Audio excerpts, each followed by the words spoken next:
24/7 cash flow family. We have a guy out there called the squatter hunter, and he's been hunting squatters using their own medicine on them and squatting on them to get them out of the properties, fighting on behalf of landlords, us. If you're new to the channel, like, comment, subscribe, and share the content with someone who you want to get value.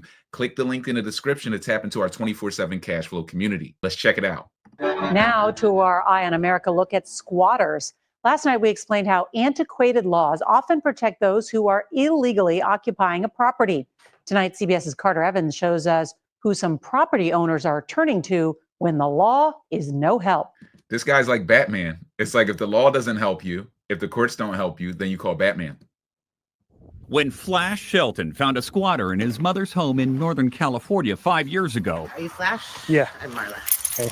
I'm really sorry. He figured out a way to work around the system that often appears to protect the squatter, not the property owner.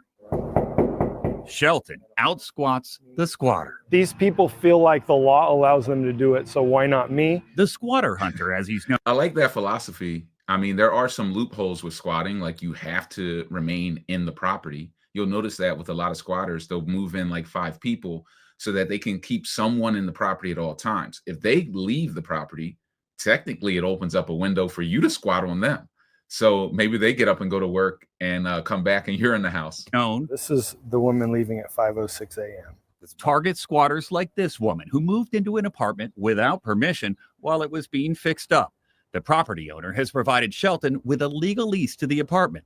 Based on the conversations and based on everything, I'll make a decision whether I'm going to literally move in with them. Because he's now the real tenant, he can change the lock and turn the tables on the squatter. They can't kick me out because I have a lease. So it's a game. It's a chess match. Sometimes the squatter calls the cops. In this case, they quickly determined it's a matter for civil court, which still could take months to resolve with no guarantees. Squatters are taking advantage of people. They just know that there's a system out there that allows them to live rent-free. If someone takes possession of a property illegally, they're in violation of the law. State Senator Bob Archuleta pushed through a new law in California allowing property owners to file a no trespass notice with local police. It's good for a year, and it's there, it's on record. This way it gives the authority for the officers to respond because it's already been registered that no one is allowed in that building.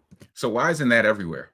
You have to ask yourself, if they're doing this in California now, a no trespass notice, which allows you to file this with the city, with the police department to say, nobody's allowed in this property. I'm filing this no trespass notice. If anybody's here, regardless of whether they try to show a lease or show anything, they have to be removed. Why isn't everyone doing this? Why isn't this national? If you agree with this policy, drop a comment. Say, look, I agree with this.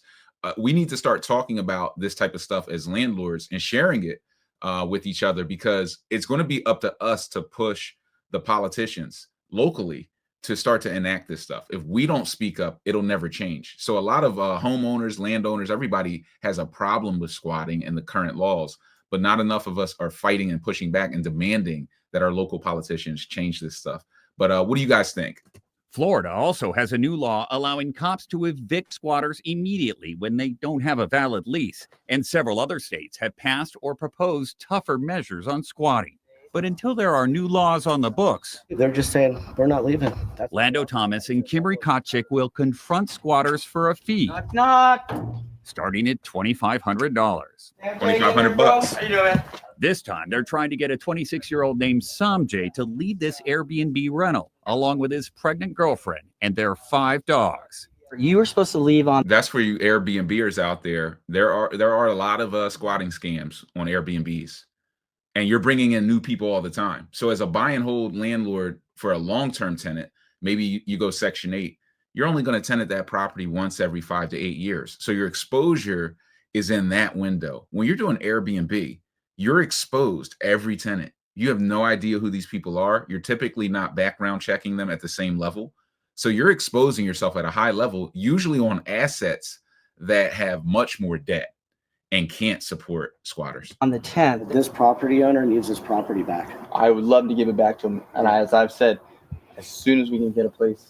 It's now a race against time. If Samjay manages to stay here for 30 days, they'll have to go to These people are court to crazy. evict him, You hear the dog barking like he moved his dog in and everything. where the law considers squatters legitimate tenants with certain rights of their own.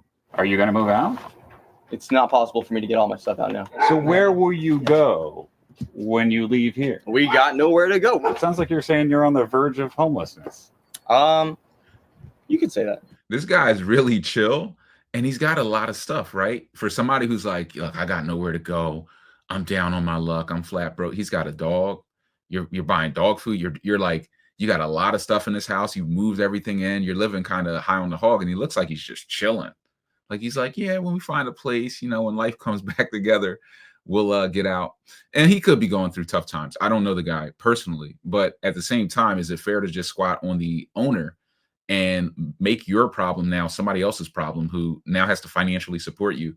We definitely need reform here, but let me know you guys think. Like, comment, subscribe, click the link in the description to tap into our 24/7 cash flow community, where we teach you how to leverage real estate to break free from the 9 to 5. Brian Grimes, your real estate mentor. I'll see you on the next one.